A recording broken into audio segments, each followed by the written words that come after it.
Bonjour à tous et à toutes. On se retrouve aujourd'hui pour la présentation d'un animé qui s'intitule Tensei Kenja no Isekai Life. En français, réincarné dans un autre monde. Voilà, pour que ça soit plus simple pour vous si vous voulez le chercher sur internet. Donc cet animé, comme son nom l'indique, est un isekai. Donc pour faire simple, un isekai est un manga ou un animé où on suit l'histoire d'un personnage qui se réincarne ou qui est invoqué dans un autre monde, dans un nouveau monde, ou dans un monde parallèle. Voilà.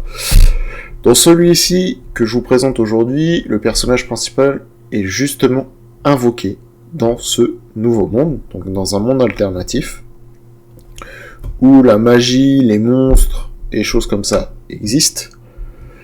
Justement, dans cet animé, on va suivre l'aventure de Yuji Sano, qui est un employé d'une entreprise considérée comme louche au Japon, et qui l'exploite. Donc un soir où il travaille chez lui, parce qu'il n'a pas eu le temps de finir au travail, il travaillait chez lui vu qu'il était exploité, il va justement être invoqué dans un nouveau monde, dans un autre monde, donc dans le monde alternatif que je vous parlais tout à l'heure avec la magie et les monstres.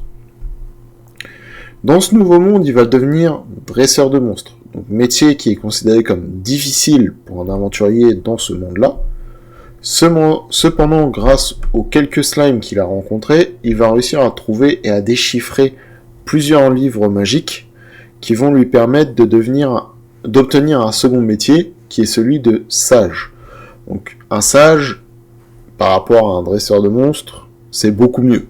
C'est beaucoup mieux vu car c'est un magicien, il a de la puissance, il peut attaquer à distance, il peut soigner.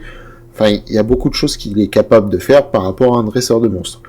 Lui, en tant que dresseur de monstres, il va avoir justement la possibilité de dompter des monstres. C'est pour ça qu'il a dompté quelques slimes.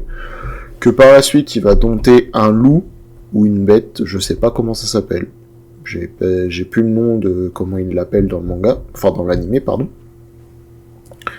Et justement, en fait, grâce au pouvoir du sage et au pouvoir du dompteur de monstres, il va combiner les deux, donc les deux métiers, et créer de nouveaux types d'attaques, de nouveaux types de stratégies. Il va vraiment être très stratège, et c'est ça qui est très intéressant, et c'est ça qu'on nous montre dans l'animé. Ce second métier qui lui acquiert justement un immense pouvoir, seulement, c'est ça le problème, c'est qu'il n'en est pas complètement conscient. Au tout début, tout du moins, et par la suite, je pense qu'il va s'en rendre compte. Mais pour le moment, il n'en est pas complètement conscient. Et sans s'en rendre compte, justement, il va devenir le plus puissant de ce monde alternatif, en fait.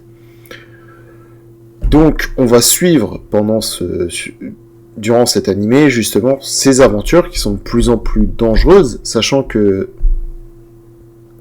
vu qu'il va devenir de plus en plus puissant, la guilde ou la maison d'aventuriers, je pense que c'est une guilde d'aventuriers là dans cet animé-là, si je me trompe pas, va lui proposer des missions de plus en plus dangereuses, vu qu'il montre un pouvoir et un potentiel latent très important. Donc ils vont lui demander des services qui sont de plus en plus importants, et c'est justement là où nous on va suivre ces aventures qui sont de plus en plus dangereuses. Et c'est ça qui est très fort dans l'animé, c'est que ils arrivent à placer du suspense et des combats qui sont très très bien animés. Bon, certes, ils sont pas animés à un niveau comme ceux de One Piece ou ceux de Demon Slayer, mais ils sont quand même assez beaux. Dans cet animé-là, il y a 12 épisodes de sortie au moment où je publie cette vidéo. Cette série, cet animé est disponible chez ADN. Elle a débuté le 4 juillet 2022 et s'est terminée le 12 septembre 2022. Donc il y a de ça environ un petit peu moins d'un an, que la série a débuté et elle s'est terminée il y a environ 8 mois. Voilà. Pour faire simple. Animé du coup, comme je disais, assez récent, plutôt divertissant dans le sens où l'animé nous fait rire. Moi, je l'ai regardé, clairement, je l'ai trouvé formidable. Il m'a fait rire du début jusqu'à la fin. Et justement, il y avait assez de sérieux pour quand même nous captiver et aussi nous intéresser. Il nous montre de nouvelles facettes de combat et un métier qui est plutôt rare dans les isekai, celui de dresseur de monstres, et en même temps de sages, car c'est très rare de voir dans les isekai deux métiers combinés, surtout des métiers qui sont à une telle opposition.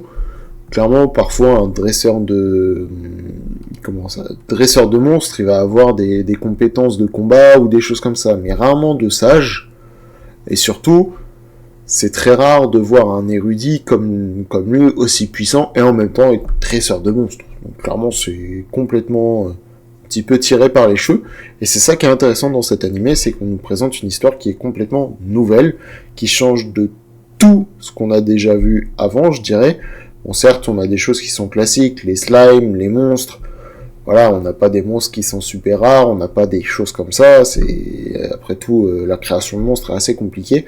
Donc là, ils ont fait quand même des choses qui sont assez proches, mais très très bien faites et très très bien écrites. Donc c'est pour ça que je vous recommande énormément, vivement cet animé.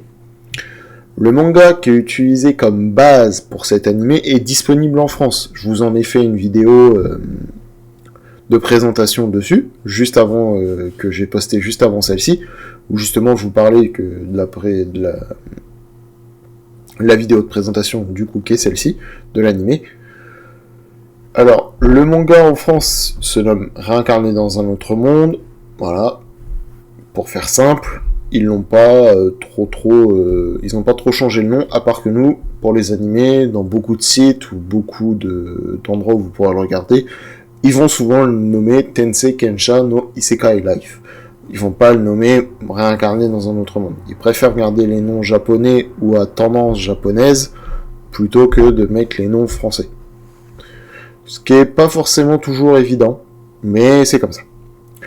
Sur ce, je vous dis à bientôt, car j'ai fini de dire tout ce que j'avais à dire sur cet animé. J'espère pouvoir vous faire découvrir un animé, et j'espère pouvoir vous l'avoir présenté de manière simple et constructive, et surtout vous donner envie de le regarder, car moi je vous le recommande vivement. Je vous dis du coup à bientôt, portez-vous bien, c'était Benjamin de Vicorb Gema, ciao.